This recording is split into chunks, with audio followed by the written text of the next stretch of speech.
Hey everybody, we are here with Game 2 of the Pro League match between MBCHero and MBCvKhan, which was played February 16th. And I am Brand, and I am here with my good friend Bolja, and this is going to be, I think, a very exciting matchup.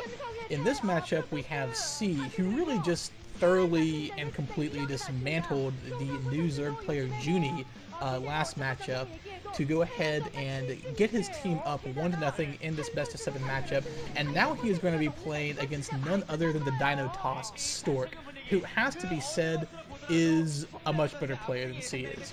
C is a very good player, and he always chokes in Star Leagues, but that's not taking anything away from him. He is a strong player, he has good macro, he has good micro, he has pretty good game sense. He just doesn't really have, I don't think, the nerves of steel that it takes to compete with the best of the best on the biggest stages.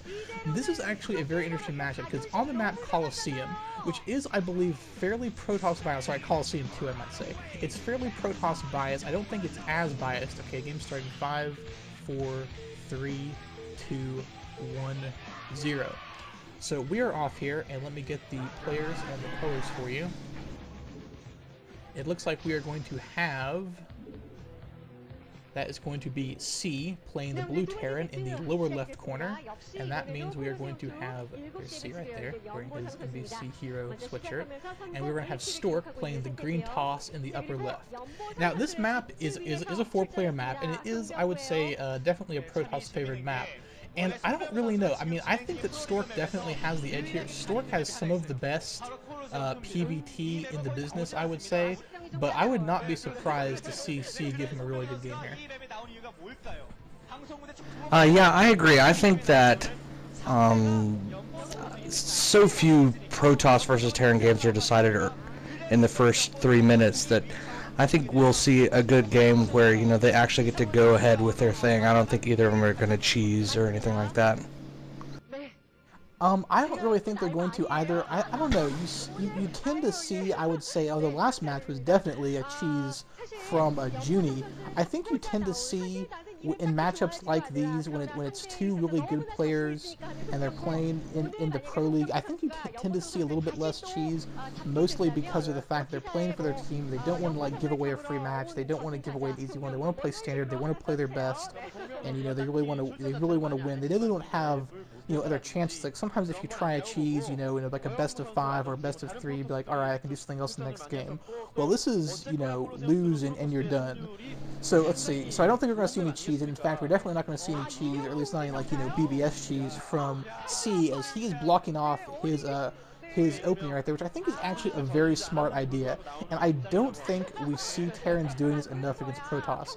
Basically, in my opinion, and of course I'm not a pro gamer, so what do I know, but I've just seen so many times where a Terran player will get cheesed or get rushed or get pressured, and all we had to do was just block his opening he's doing right now. It's not really a big deal. Oh, but the very early probe scout from Stork going in the right direction is going to get in there anyway, so very good and very lucky from Stork, given that he sent that very early scout. I think he scouted after Pylon, and normally we're going to see a Protoss player scout after Gateway, and lucky in that he went exactly to the right corner where C was, and yeah, standard opening from Stork here, but I think that this is actually going to put C at a pretty big disadvantage, just having that early probe in there.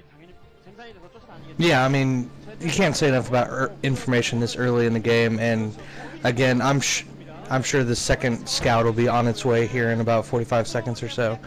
Just, yeah, here comes the Zealot now. Yeah, it really seems to me, in a map like this, it is a bigger map, and since C is walling himself off like that, I mean, you know, Stork's not going to be able to do anything. I mean, that Zealot, I don't even really know why he's sitting it down. He knew that C was walling off his base there. I guess he just wants to have it there for scouting purposes. You know, C. He may be checking the middle there too. It looks like he walked a little further to the right there to see if there was cheese of some kind. That is true. I mean, that doesn't really completely stop him from cheesing. Obviously, if he's going to wall and he's not going to do like a BBS cheese, but he could have, you know, done that wall off and then tried to plant like a proxy factory out in the middle of the map, something like that. So that's true, and he also wants it there for scouting purposes. And yeah, he actually is scouting the upper right. I really don't know why. I guess he is pretty suspicious of C doing something like that, but C's doing nothing of the sort. C's going for a fast expand. He's going for 1 racks into expansion build, and there's that Zealot from Stork just walking around doing nothing. And he's going to actually still try and put some pressure pressure on with this Zelda Dragoon. This might actually get something done, but it's really not. I mean, the SCV is just going to repair, and this is where he's really just testing C's micro. He's making C micro against him and seeing if he can make any errors. If he micros correctly and repairs the supply depot and repairs his SCVs who are getting hit by the Dragoon and then pulls them back, I mean, he's not going to lose anything from this. The only thing he's going to lose is, you know, some APM as he's trying to, micro against this. It looks like he's doing a good job. He's pulling back damage SCV. He's repairing the SCV with the other SCV. He's repairing the supply depot. So, you know, this is only going to be a problem until he gets that first siege tank out, and he's repairing the SCV who's getting hit.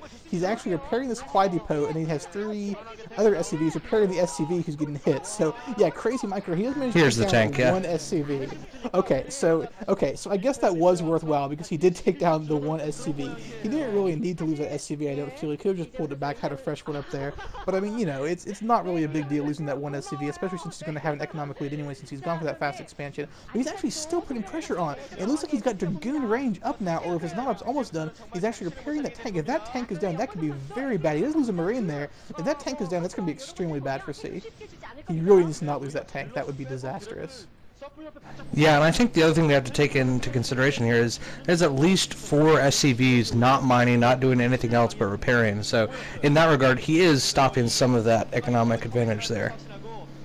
That's a good point that I really hadn't thought about, and you're right. I mean, he's basically just being as annoying as possible. I mean, C wanted to say, I want to, you know, be left alone, let me get my economy, let me just, you know, macro up here and be the annoying macro Terran player that everyone knows that I am.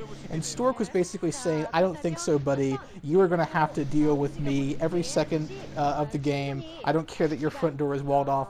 I'm still going to have Dragoons and Zealots beating on your supply depot, just generally making life difficult. And really, at this point, Stork has gone for a double expansion, and he's actually put enough pressure on C, I think, that C's not going to be able to push out in the very near future. So it's going to be interesting to see whether or not C goes for some sort of like 4-factory rush with his 2 bases, or secures his 3rd base. And if he doesn't secure his 3rd base very soon, I think that's going to be a mistake, because Stork right now is actually going to have a very good economy. His 2nd Nexus is only a little bit slower than C's. Obviously, as soon as he saw that, you know, C was going for that build, he put down his Nexus as soon as possible, then his 3rd Nexus as well.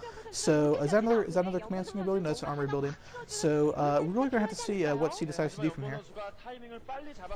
Yeah, and I mean, right now he has what, like 2 tanks. I mean, he's not gonna come out anytime soon. It's not that.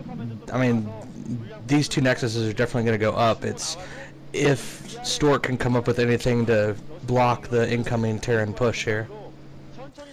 Exactly, and really I'll be interested to see, okay, it looks like a robotics facility going up for Stork, and it looks like C is putting down those 4 factories, so we're probably going to be seeing, I would say, some Reaver harass from Stork, and I still don't see a 3rd command center going down for C.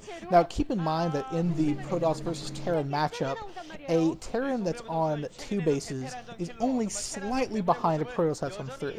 If they were on even bases, the Terran would be in a definitive lead. If the Terran is 1 base ahead, as he is right now, it's not that bad a position to be in for the Terran. The Terran is probably considered to be slightly behind, but it's nothing he can't deal with. And a starport going up now, it's probably just to go ahead and get his science facility down and get some science missiles out there. But we could be seeing dropships or hopefully race, which would be much more exciting and also guarantee C to lose.